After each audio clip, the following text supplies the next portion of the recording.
स्वागत है आप सभी का मेरे इस YouTube चैनल में। आइए इस काइंड्स ऑफ सेंटेंसेस के क्रम में हम देखते हैं कि इंट्रोगेटिव सेंटेंस क्या होता है, ऑप्टेटिव सेंटेंस क्या होता है, एक्सक्लेमेटरी सेंटेंस क्या होता है। तो आइए देखते हैं कि इंट्रोगेटिव सेंटेंस क्या है।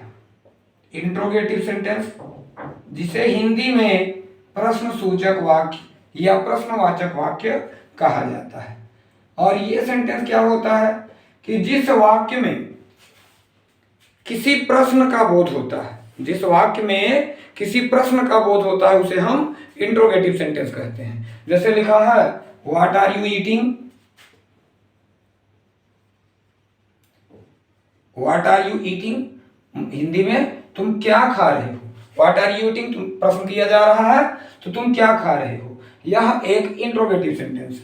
लिखा है आर यू रीडिंग, तो आर यू रीडिंग भी एक प्रश्नवाचक वाक्य है, एक इंट्रोगेटिव सेंटेंस है। और सबसे विशेष बात क्या है कि इंट्रोगेटिव सेंटेंस में हमेशा प्रश्नसूचक चिन्ह, इसको साइन ऑफ इंट्रोगेशन या प्रश्नवाचक चिन्ह, प्रश्नसूचक चिन्ह कहा जाता है, ये अवश्य ही लगा होता है। इंट्रोगेटिव सेंटेंस दो तरह के होते हैं। इंट्रोगेटिव सेंटेंस दो प्रकार के होते हैं, और वो प्रकार क्या है आइए देखते हैं। कि पहला जो सेंटेंस है इंट्रोगेटिव में, वो होता है, जो इंट्रोगेटिव सेंटेंस का पहला प्रकार है उसे हम यस और नो आंसर टाइप, यस और नो आंसर टाइप इंट्रोगेटिव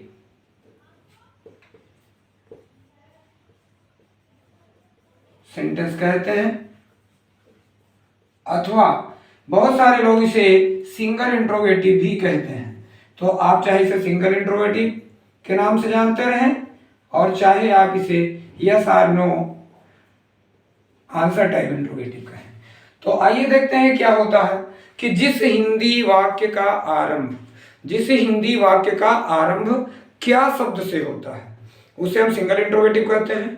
अथवा जिस अंग्रेजी वाक्य का आरंभ सहायक क्रिया अर्थात ऑक्सिलरी वर्ब से होता है उसे हम सिंगल इंट्रोगेटिव सेंटेंस अथवा यस और no answer type interrogative sentence कहते हैं। जैसे हम देखेंगे, लिखा है कि क्या तुम बाजार जाओगे। अंग्रेजी में हम इसको लिखते हैं will you go to market. अब इसे हम सिंगल इंट्रोगेटिव सेंटेंस अथवा यस और नो आंसर टाइप इंट्रोगेटिव कहेंगे, क्योंकि इस वाक्य की स्टार्टिंग हिंदी में क्या से हुई है और अंग्रेजी में सहायक क्रिया अर्थात ऑक्सिलरी वर्ब से हुई है। आइए देखते हैं इसका स्ट्रक्चर क्या होता है।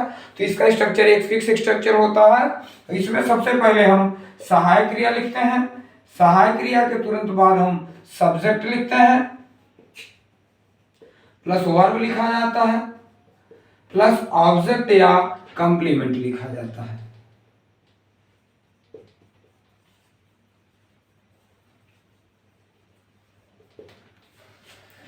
जो दूसरा प्रकार है इंट्रोगेटिव का, वो होता है, इसको WH टाइप इंट्रोगेटिव कहते हैं।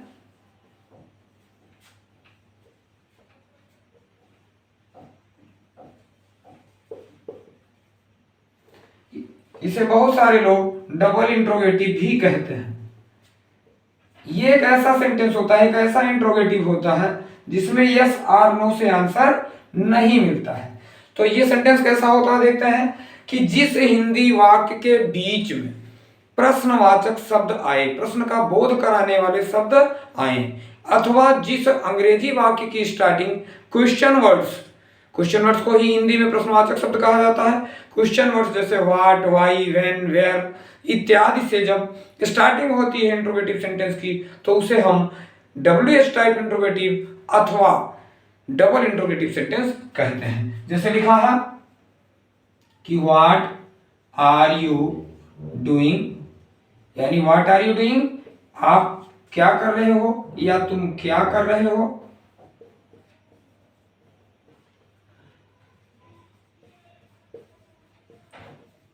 यहां पर अंग्रेजी वाक्य का आरंभ क्वेश्चन वर्ड यानी WH टाइप वाले शब्द से हुआ है, और हिंदी वाक्य के बीच में प्रश्नवाचक शब्द आ रहा है।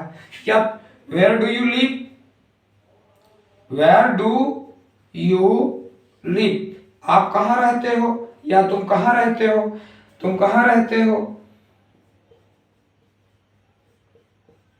अब यहां पर आप देखेंगे कि हिंदी वाक्य के बीच में प्रश्नवाचक शब्द आया हुआ है और अंग्रेजी वाक्य की स्टार्टिंग प्रश्नवाचक शब्द से हुई है यानी क्वेश्चन वर्ड से हुई है, तो इसे हम डबल इंट्रोगेटिव कहेंगे। इसका भी स्ट्रक्चर एक फिक्स्ड स्ट्रक्चर होता है और क्या होता है कि सबसे पहले हम क्वेश्चन वर्ड लिख देते हैं, फिर हम ऑक्सिलरी वर्ब लिखते हैं, उसके बाद हम सब्जेक्ट लिखते हैं और सब्जेक्ट के तुरंत बाद हम वर्ब लिखते हैं, फिर उसके बाद ऑब्जेक्ट या कंप्लीमेंट लिखते हैं। ये इसका स्ट्रक्चर हो जाता है। और एक चीज आपको एक नोट भी अपने दिमाग में रखना है, एक नोट है वो हमेशा दिमाग में रखना है। नोट क्या है? नोट यह है कि यदि इंट्रोगेटिव निगेटिव हो, इंट्रोगेटिव निगेटिव का मतलब जैसे लिखा है व्हाट आर यू डूइंग, तो what are you not doing, या वेयर डू यू लिव, तो where do you not live. अगर आप इंट्रोगेटिव और निगेटिव दोनों एक साथ आपको मिलता है तो नॉट को हमेशा कर्ता के तुरंत बाद लिखेंगे, अर्थात जो आपका सब्जेक्ट होगा इसी सब्जेक्ट के तुरंत बाद नॉट लिखेंगे, फिर उसके बाद वर्ब लिखेंगे। ऐसा आप सिंगल इंट्रोगेटिव में भी करेंगे, ऐसा आप डबल इंट्रोगेटिव में भी करेंगे। अर्थात सब्जेक्ट जब आएगा तो सब्जेक्ट के तुरंत बाद हम नॉट का प्रयोग करते हैं, यानी यदि आपका इंट्रोगेटिव निगेटिव हो तो नॉट को हमेशा कर्ता के तुरंत बाद लिखते हैं। जो हमारा तीसरा सेंटेंस है इसे हम इंपरेटिव सेंटेंस कहते हैं। हिंदी में इसे आदेशात्मक वाक्य कहा जाता है और ये क्या होता है कि जिस वाक्य में आदेश, विनती, सलाह, सुझाव, प्रस्ताव, निवेदन आदि का बोध होता है उसे हम इंपरेटिव सेंटेंस कहते हैं। तो क्या क्या चीजें आती हैं? आदेश अर्थात इसको हम आज्ञा भी कहते हैं, विनती इसे हम आग्रह भी कहते हैं, निवेदन भी कहते हैं, सलाह, सलाह को हम एडवाइस कहते हैं, सुझाव या प्रस्ताव, इन चीजों का बोध कराने वाला जो वाक्य होता है इन भावों का बोध कराता है, इन चीजों का बोध कराता है और इसे हम इंपरेटिव सेंटेंस कहते हैं। तो इंपरेटिव सेंटेंस वह सेंटेंस होता है जो आदेश, विनती, सलाह, सुझाव, प्रस्ताव आदि का बोध कराता है। जैसे हमने कहा get out of my room, get out of my room, यहां पर आपने देखा कि get out of my room, यहां पर आदेश का बोध हो रहा है तो ये ऑर्डर है, तो ऑर्डर शब्द जो है वो किस में आता है?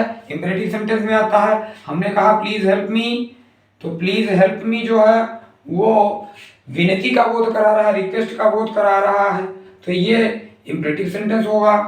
आगे हम देखते हैं कि डोंट ईट या don't waste your time, don't waste your time ये हमने आपको सलाह दी है, तो डोंट वेस्ट योर टाइम।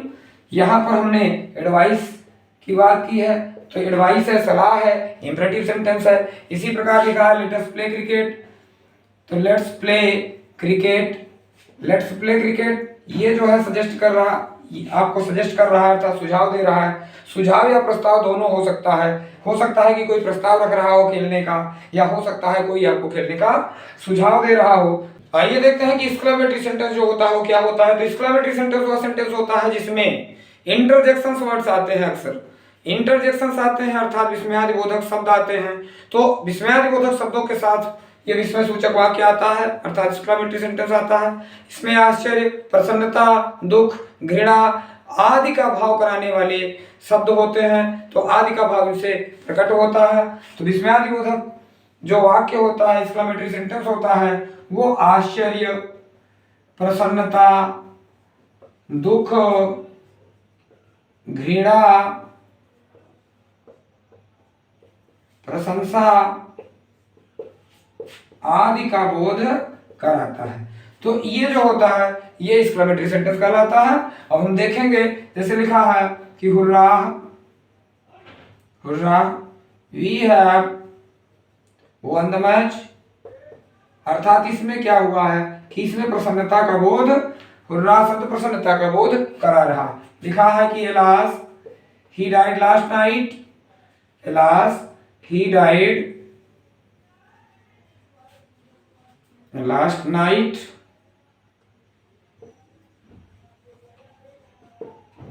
तो alas he died last night इलाज जो है अफसोस का बोध करा रहा है, तो इस वाक्य से दुख का बोध हो रहा है। या कहा गया ब्रवो,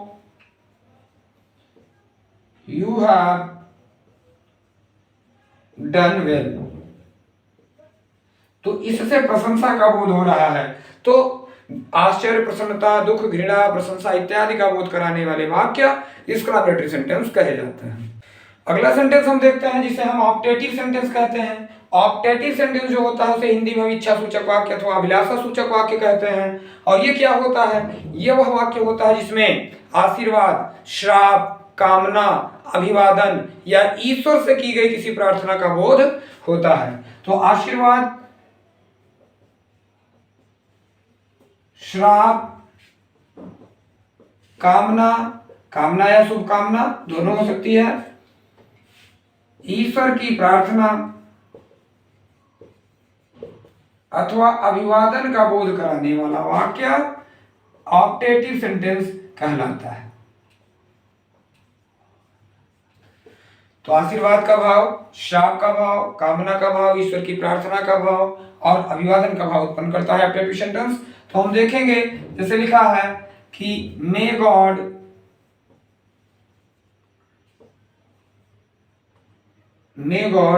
bless you, may God bless you, भगवान आपका भला करें। यहां पर ईश्वर से प्रार्थना की गई है कि भगवान आपका भला करें। हमने कहा कि may you live long, may you live long, आप दीर्घायु हो, आपको दीर्घायु होने का आशीर्वाद प्रदान किया जा रहा है। मैंने कहा may you go to hell, may you go to hell, may you go to hell, भाड़ में जाओ। May you go to hell को हिंदी में कहा जाता है भाड़ में जाओ। तो भाड़ में जाओ शब्द जो है वो क्या है? वो श्राप है। इसी प्रकार हमने कहा है may you have a happy journey, may you have a happy journey यानी आपकी हैप्पी जर्नी के लिए हमने कामना किया। हमने कहा कि happy birthday, may you have a happy birthday. तो ये सब चीजें जो होती हैं ऑप्टेटिव सेंटेंस के अंतर्गत आती हैं। हमने कहा गुड नाइट, ये भी ऑप्टेटिव सेंटेंस के अंतर्गत आती है।